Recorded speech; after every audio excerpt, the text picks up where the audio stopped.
you. My name is Ben Malov. I teach international relations and conflict resolution. I'm sorry to mention that.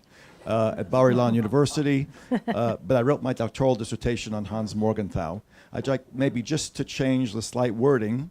What university? Bar-Ilan University. The lesson of the First World War in retrospect, the nation should not have rushed into a conflict so, casually, but should have given more time for diplomacy and conciliation. Lesson of Munich, aggression must be deterred. And Morgenthau says that that is the most critical decision facing a decision maker. The lessons are both good. The question is what historical context. I'd like to ask Dore and perhaps Professor Avineri, given the fact that you have the extensive background in scholarship and public service, how can you tell, meaning that adopting the Munich analogy was perfectly wise, but there wasn't the monolithic, communist conspiracy coming out of Moscow, and today Vietnam is open to American influence, which could have been done without the war. And conciliation, with to avoid the First World War was perfectly legitimate, but the wrong actor. How do you know? The wrong actor, exactly. This is what I was saying. No, right? It's about the wrong actor. It's all about the wrong actor. My name is Morgenthau, and I'm probably the only Czech in the audience. So I hope you forgive me for giving a note rather than a question. But with a fair amount of generalization, I would say that Munich is still a trauma for the Czech citizens. Of course. This disappointing poll notwithstanding, but I've seen it play a major role in government decisions.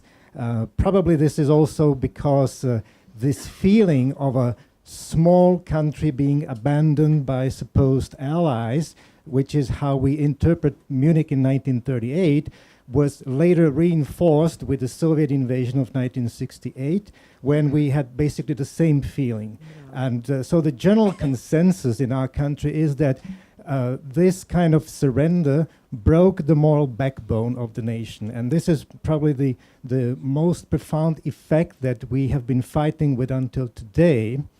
And the other note is that this generates a general understanding of the fate or situation of other small nations threatened by dictators. And obviously Israel is the first place. So this is the reason which might explain generally very positive attitudes of the Czech governments, provided they are democratically elected and free towards Israel. So that's a good thing. Of course, it's disheartening to see that from the perspective of the powers, the analogy of Munich seems to be losing traction.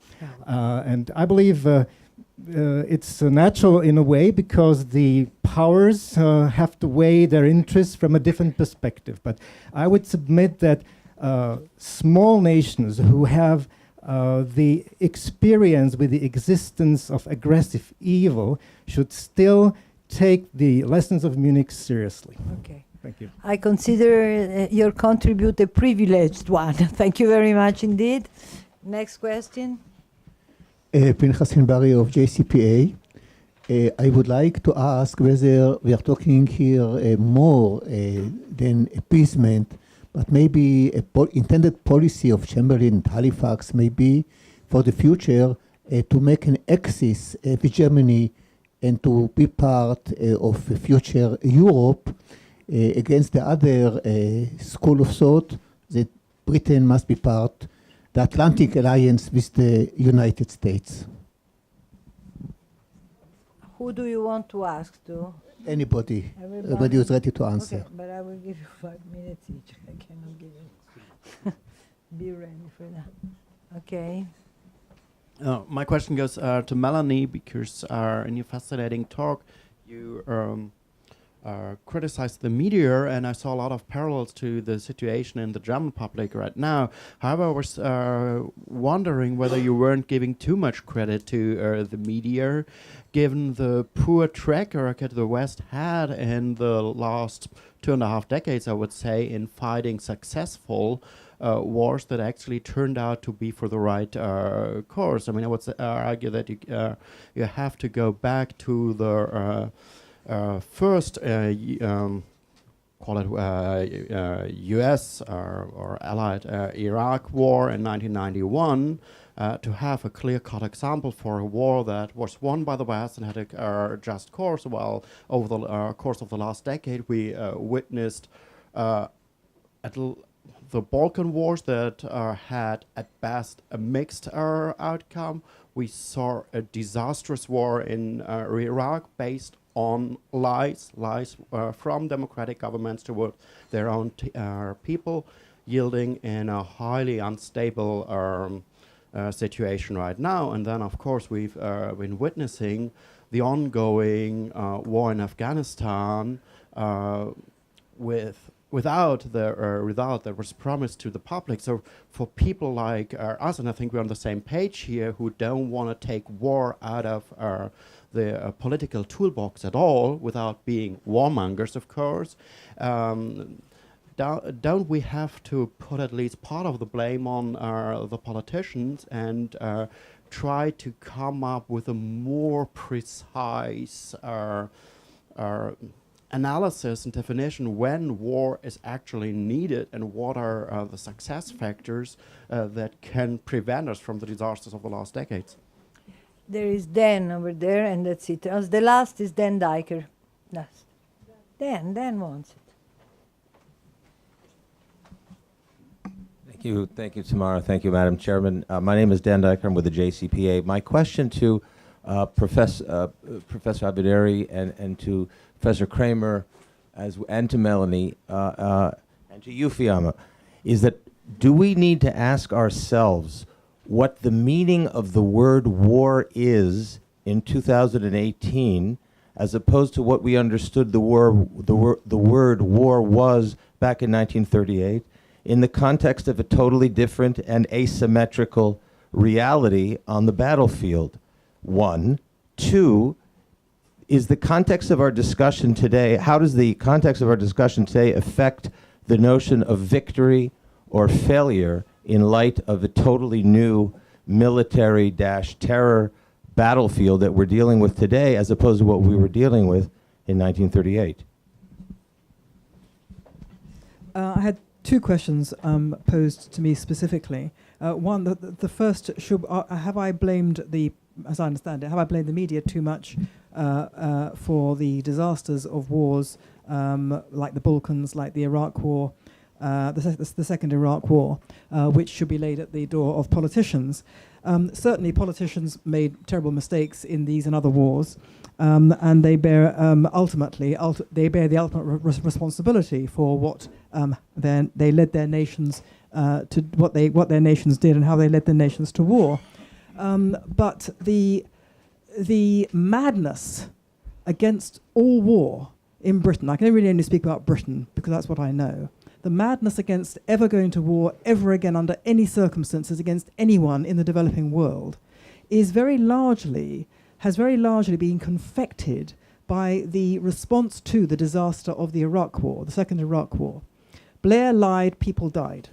That is the mantra when Mr. Blair speaks in London, which he does very, very rarely, at risk of his life, and I say that advisedly. These demonstrators are out there shrieking, Blair lied, people died. It's not true. That is a lie. He did not lie. He may have mistakenly referred to stuff which wasn't true. He may have been told stuff which wasn't true. I don't know. I think the situation is very complicated, and I can talk about that in some detail, because I think many of the things that are said to have happened or not happened are not true. They are simply lies. The idea that, because no weapons of mass destruction were ever found, therefore there were never any, is absurd. And yet that is an unarguable truth. And that's why Blair lied, people died. And that's why we must never go to war again, ever under any circumstances, against anyone in the Muslim or Arab world. This is a lie. The Balkan War, I remember when the Balkan War was on, when the Balkan Wars were on, I remember I was working at the Observer at the time, and I remember that the media basically disinvented the idea of objective journalism. I remember it very clearly at the time. I remember a BBC correspondent called Martin Bell. He was distinguished by wearing a white suit. He went on TV night after night with exceptionally partisan reports. The Muslims were entirely the victims. The Serbs were entirely the aggressors. There were never any Serb aggressors. There were never any Muslim aggressors. There were never any Serb victims. It's basically the story told by virtually the entire media. And Martin Bell went on TV night after night with this kind of attitude. And he explained the attitude. He said, this is the journalism of attachment. I am emotionally invested in the fate of the victims in the Balkans, and I will gear my reports to that emotion. And that was considered to be absolutely right. At The Observer, I remember a great deal of concern. There were reports going into The Guardian and The Observer which were not true. They described stuff which the journalist had not seen. She or he had not been there. And there was some discussion. How could we be writing stuff, publishing stuff that isn't true? And the answer was, it was the broader truth. What was the broader truth? The broader truth was that the Muslims were victims and the Serbs were the aggressors. And so you could basically make it up. You could make it up. You could say, I observed these wretched refugees in their cart and the women in their headscarves, they were weeping. It didn't happen. I wasn't there. It was the broader truth. The broader truth is that they are victims. So that's what's been going on. Journalism has abolished the idea of objective truth, and it's also subscribes to the idea that war is literally unthinkable, and everything must be justified that can stop war. The Falklands was that was at an earlier stage before journalism had basically abolished the idea of truth completely. That was simply fought out on partisan lines, which were rather clearer. The second question: has war done a different? Was British, so you know has war got a different meaning now than previously because it's asymmetrical? And how can we understand victory or defeat in these changed circumstances? I agree very much with the premise of the question. I don't think war has a different meaning. It takes a different shape because it's asymmetrical, and it's basically torn up our laws of war. It's torn up the way we regard it. It's torn up the fact that we have conventions which only deal with war between states, and we are left sort of literally at sea. But the point about the understanding victory or defeat is also a very troubling question in relation to this asymmetric war which never kind of ends. But the point from which I'm starting is that if you undertake military action which results in the death of innocent civilians who are coming from the developing world, whatever the circumstances, asymmetric or not, that is not permitted anymore under Western orthodoxy. You cannot do that. You cannot say, we have to defend ourselves against the incursion in Gaza by genocidal lunatics who describe themselves as their aims as wanting to murder every Israeli they can find and take over the country. You cannot say that Israel should defend itself if that will involve the killing of any civilian at all. That's as simple as that. Nothing is worth the life of that innocent Gazan. Nothing. Until and unless Jews start being killed in enormous number. Why aren't enough Israelis being killed? The Israelis cannot claim they are the victims because, look, none of them has been killed. Why are none of them killed? Because the Israelis put their people in shelters, and in Gaza they put them on the rooftop so that they will be killed. That counts for nothing. Nothing in Britain. No dead bodies, no just cause. Simple as that. Okay. Martin. I'll be very brief. Apropos the media, I said leaders are more reluctant to use the analogy now, but journalists still do. The last time I saw journalists using this was to say that the meeting between Trump and Kim was Munich, and the meeting between Trump and Putin in Helsinki was this. And these are from the very same people who will, in a moment, tell you that this analogy is totally inappropriate to the Iran deal. The very same people. I have to say, of course, I imagine that Trump probably first heard of Munich when these analogies were made and didn't had no idea earlier. Look, the basic question that we face is this: does appeasement always fail, or did appeasement fail because Hitler was unappeasable? And the question is, was Hitler an outlier in history? Now, paradoxically, one must say that from a Jewish perspective, he has to have been, because we regard the Holocaust as an outlier in history. We regard it as a unique event in history. It is not a metaphor for suffering, right, and evil. But if the Holocaust is indeed unique in history, then the man who brought the Holocaust about has to have been in many respects unique, and then Munich in that respect would be regarded as somehow unique. Now, what we do learn from Munich, and here I owe this insight in part to my friend Doug Feith, is that Munich tells us that there are outliers in history. They sometimes arise. What it doesn't tell us is with what frequency and what the precursors, how this will appear as in the course of its unfolding. And so that in that respect, then the question is really unanswerable. There is no clear lesson. We must fall back on analysis. I say fall back.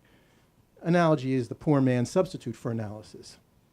And what we need to do is, I say, surrender analogical thinking in favor of analytical thinking, and to gain a deeper understanding of each and every, the specificities of each and every context, knowing, as we know, that there has been, and there could be instances in which outliers arise in history. I'm not sure I can answer all the questions which was raised, but one lesson I think I can draw, that when we discuss political issues, conflicts, dangers, we should address them in their context and not use emotionally strong arguments from the past, because they can be misleading. As I think Martin suggested, a lot of damage has been done to the image of Munich and appeasement by Anthony Eden's claiming in 1956 that NASA is an analogy to Hitler, etc., etc. I mean, NASA was a real danger, but the analogy just didn't work out. So one should be very careful addressing real dangers in the present can be done on the basis also of the changes in what war means, unconventional war, asymmetrical aggression, etc. We have a lot of issues today which are very different from those of 1938. Let me just very briefly mention an elephant in the room, or two elephants in the room. It was mentioned by Melanie that there was some support for Nazism in the British press, but there was something much more subtle. I think it is fair to say that if you would have asked people like Chamberlain or Daladier in the 1930s, what is the major danger to Western civilization, they would not mention Hitler, they would mention communism. And therefore, this meant an inexplicit willingness to give people who are fighting communism, like Mussolini and Hitler, the benefit of the doubt and be their inexplicit allies. And this was a major misreading of history. There is an analogy.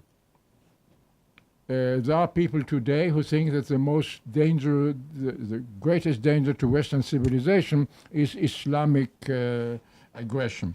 And this brings some of them, with possibly good intention, to some very nasty alliances with people who just happen to be anti-Islamic, and therefore they are our allies. Not every anti-Islamicist is an ally of Western democracy and Western civilization, and let's not make the same kind of mistake that Chamberlain Company and Daladier made in the 1930s. Allora, concluding and say to everybody, thank you very, very, very much for this extremely interesting session. Just a second, I also want to say something. Yeah, in my view, from whatever I have read also about this particular issue, one thing is very important for what Fisher said, which is read the texts. This is a lesson that Bernard Lewis taught us. Read Khomeini before you judge the Iranian Revolution. Read Mein Kampf before you judge what Hitler is intention to do. This is something which I completely agree with. About the issue of war that has been at large considered here. In my view, this is a good question, the question of Dan. Today, war is a completely different issue the battlefield is full of terrorism, and the terrorism is the main issue, and then diplomatic struggle, diplomatic battle, which involves the press and the media, all the media, the social media, the BDS, and whatever. It's a completely different kind of war. So when we think about appeasement today, we must also go completely into another direction, which is not easy, and this for one more time. Actually, in my view, and according to many historians like Trevor Roper or even Neil Gruber that I have read about the issue, when Chamberlain met Hitler, war was not completely out of the table, because according to what they say, they discuss very much the issue of letting to Britain the possibility of continuing fighting his battle for its empire. So war was still there, was still considered as an issue, and was not the main issue that Chamberlain brought there. Yes, the British public opinion was asking for peace, but in the mind of Chamberlain, this kind of appeasement was still bringing with itself the promise to the British public to continue having the British Empire as something that if you have to fight for, you will fight for. So the issue of war is still very complicated at that time. It becomes completely clear after the Second World War, when, as Martin says, it implies the Holocaust. When it implies the Holocaust, then this becomes completely forbidden, and for good reasons. So whenever we discuss the issue, we must understand that whenever you try to say that war is a difficult question to discuss, well, it's really quite a point. You must not forget it. Okay, so I'm not part of the panel, so this is only some observation about what my very, very good companions sitting at this table said. And I thank them so much. It was really so important to hear you today. And thank you to all of you.